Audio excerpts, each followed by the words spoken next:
Assalamualaikum warahmatullahi wabarakatuh. Selamat bergabung kembali bersama Sunset Solution Channel ya. Channel ini menjelaskan adalah semua problema atau opini-opini tentang hukum atau politik yang sedang berkembang ataupun semua hal-hal yang sering ditanyakan di tengah-tengah masyarakat kita. Nah, pada hari ini kami akan mencoba mengulas sedikit ya tentang tindak pidana korupsi ya.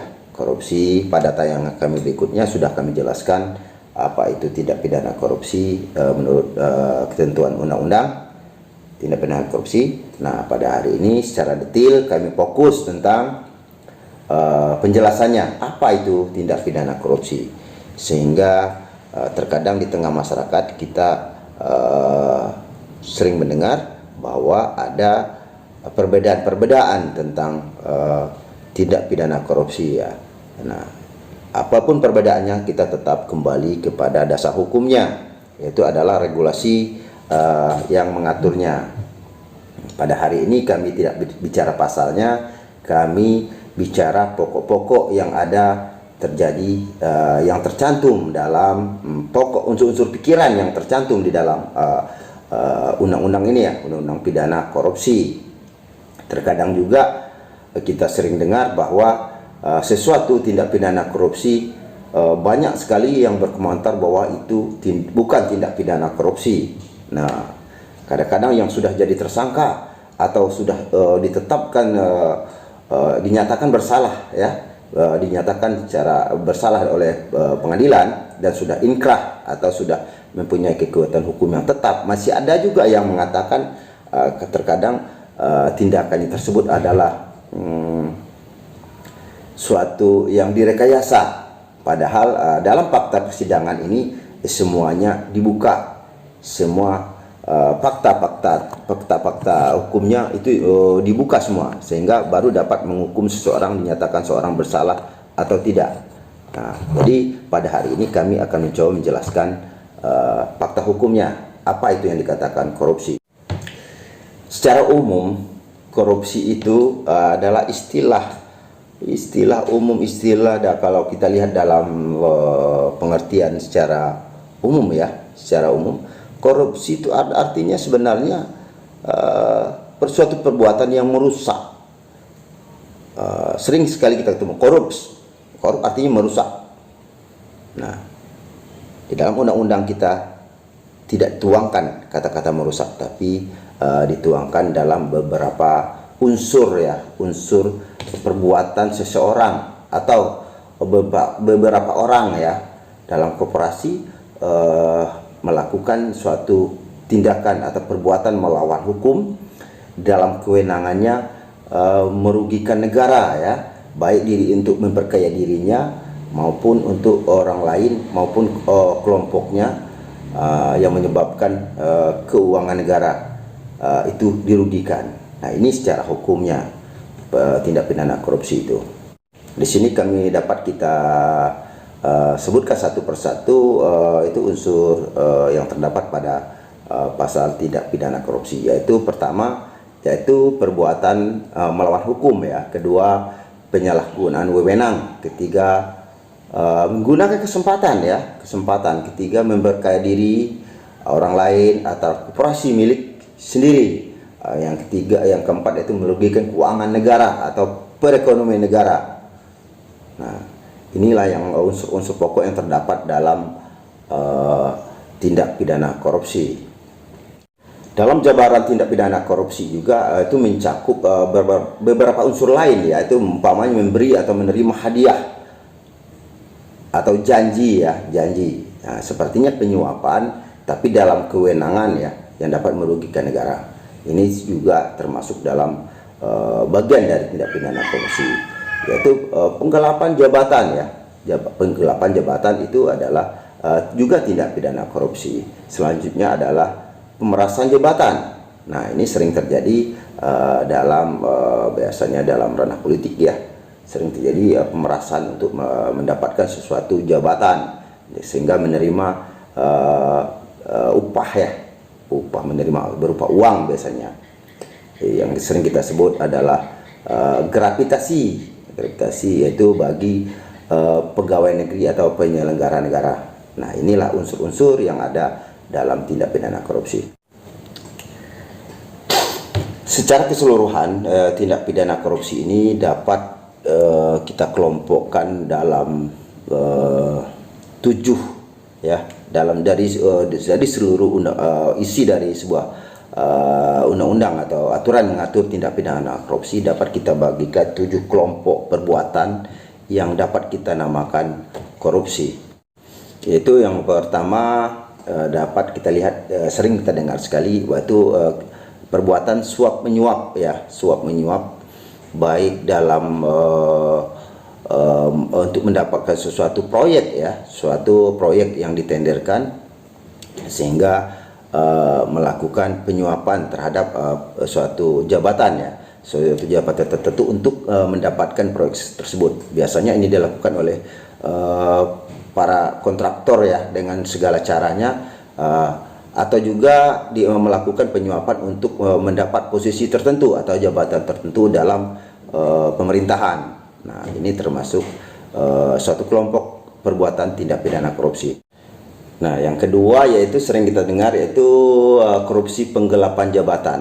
Nah, ini yang sering sekali kita dengar dan sering terjadi, bahwa dalam jabatan tertentu mereka berbuat tidak sesuai dari jabatan yang dimilikinya, tapi dia melakukan perbuatan pidana ini secara tidak sah ya, tidak sesuai dengan jabatannya. Nah, ini juga termasuk pidana korupsi yang dapat merugikan negara. Yang selanjutnya, yang nomor 3, yaitu tindak pidana pemerasan ya, pemerasan terhadap suatu perbuatan ya, perbuatan atau biasanya interaksi ya, transaksi dan sebagainya, atau promosi jabatan dan sebagainya, sehingga korbannya biasanya diminta untuk menyetorkan sejumlah uang agar sesuatu itu lolos sesuai keinginan dari orang yang dimaksud.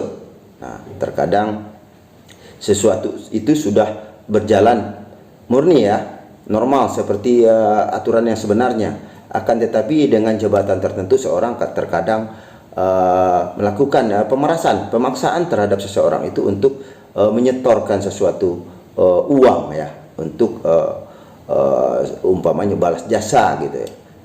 Sehingga yang bersangkutan itu merasa terpaksa, ini namanya pemerasan, tetapi hal ini tertuang dalam tindak pidana korupsi karena ini dapat merugikan negara. Nah, yang selanjutnya yaitu yang kelima ya, yang keempat ya. Yang keempat yaitu gratifikasi. Nah, gratifikasi ini sering sekali kita dengar ya. Kita dengar gratifikasi ini nampaknya hal sepele. Padahal sebelum undang-undang ini terjadi, sering sekali kita dengar seorang pejabat itu menerima hadiah ya. Hadiah dari seseorang yang ada kaitannya, yang ada hubungannya dengan pekerjaan ya, atau proyek tertentu. Umpamanya pada tahun ini si fulan seseorang atau nama seseorang memberikan sebuah kendaraan atau mobil seharga 200 atau 300 atau 1 miliar ya. Harga mobilnya tidak terlihat ya ada hubungan usaha atau hubungan hubungan pekerjaan. Akan tetapi yang menerima ini pejabat yang berwenang pada institusi tertentu. Nah, pada tahun berikutnya terkadang seseorang yang memberi ini ada urusannya dengan pihak pemerintah, yaitu umpamanya pengadaan suatu barang atau ingin sesuatu jabatan, maka yang bersangkutan ini pasti merasa berjasa ya, karena setelah pernah menerima hadiah dari seseorang pada tahun sebelumnya. Ini dalam undang-undang ini, makanya seorang pejabat negara atau memberi kekuasaan tertentu dalam pemerintahan itu sangat dilarang menerima gratifikasi atau hadiah ini dari siapapun. Maka Hadiah ini apabila diterima oleh seseorang wajib melaporkannya kepada KPK bahwa mengembalikannya dalam waktu 30 hari. Maka hal tersebut tidak dapat dianggap tindak pidana korupsi. Kelompok tindak pidana korupsi berikutnya adalah yaitu benturan kepentingan dalam pengadaan suatu barang. Nah, ini sering sekali terjadi biasanya dalam tender sebuah proyek pengadaan barang. Nah, biasanya dalam tender ini sudah melakukan seleksi yang benar, dan sudah ada ya yang sesuai dengan ketentuan penerima dari proyek pengadaan tersebut. Akan tetapi ada seseorang yang punya hubungan baik atau hubungan tertentu terhadap seseorang pejabat yang berwenang terhadap pengadaan tersebut, maka akan dapat dikorbankan salah satu penerima dari tender tersebut, sehingga yang benar-benar melalui tender murni, sehingga ada kemungkinan tidak mendapat dari proyek pengadaan tersebut karena benturan kepentingan pengadaan ini. Biasanya ini tersangkut juga dengan hubungan baik dan gratifikasi yang dilakukan oleh seseorang tersebut pada sebelum atau saat tender tersebut dilakukan. Ini juga dapat dikatakan tindak pidana korupsi karena dapat menyebabkan kerugian negara. Selanjutnya yaitu nomor 6 ya.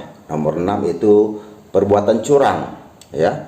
Perbuatan curang juga suatu yang dapat dikategorikan sebuah tindak pidana korupsi. Umpamanya sesuatu yang seharusnya dilakukan sesuai dengan prosedur, sesuai dengan mekanismenya, akan tetapi dilakukan atau dalam prosesnya dilakukan pengurangan tidak disebutkan syarat-syarat untuk mendapatkan sesuatu, sehingga seseorang itu tidak mendapatkannya. Hal ini dapat juga dikatakan tindak pidana korupsi karena kecurangan. Yang paling penting sekali itu nomor 7, yaitu tindak pidana korupsi itu yang paling pokoknya adalah menyebabkan kerugian negara ya. Kerugian negara yang pernah kita dengar sebelumnya dan sering juga kita dengar, umpama ya, contoh yang menyebabkan kerugian negara, umpama orang yang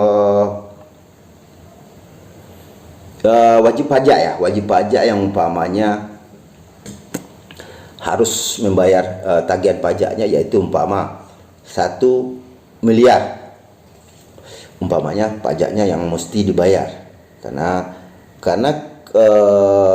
kong kali kong ya, istilah kita ini kong kali kong atau lobby dengan pihak berwenang di perpajakan. Yang sering kita dengar waktu itu adalah kasus lupa saya namanya siapa, yaitu adalah pajaknya didiskon, seharusnya umpama 1 miliar, tapi dengan kewenangan seseorang yang punya hubungan dengan wajib pajak, maka pajaknya cukup saja dibayar 100 atau 200 juta saja.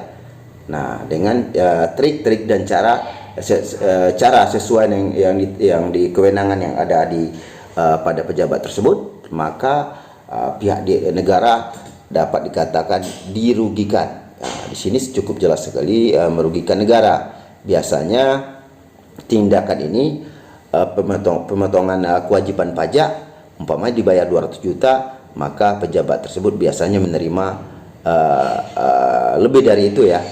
Lebih dari itu. 200 juta disetor negara, 100 atau 200 atau 300 disetorkan kepada pejabat yang punya kewenangan tersebut. Nah, disinilah letaknya tindak pidana korupsinya. Di sini dapat kita lihat kerugian negaranya adalah sampai 800 juta. Nah, di sini jelas sekali.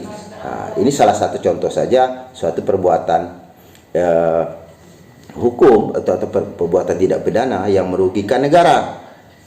Walaupun secara mekanisme dibayar dengan trik-trik atau cara-cara yang penyalahgunaan wewenang, maka wajib pajak tidak lagi membayarkan sejumlah yang harus dibayarkannya.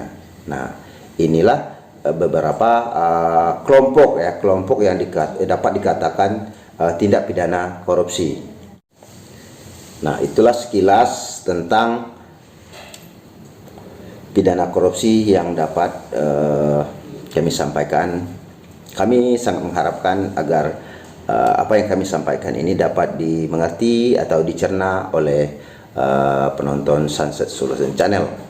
Sekiranya dalam penjelasan ini masih ada kekurangan atau masih ada yang perlu ditanyakan, dapat diketik di kolom komentar ya, di bawah ya. Kalau ketik aja situ, insya Allah kami akan baca, kami akan menjawabnya pada tayangan-tayangan berikutnya. Nah, sampai jumpa lagi pada tayangan kami berikutnya. Assalamualaikum warahmatullahi wabarakatuh.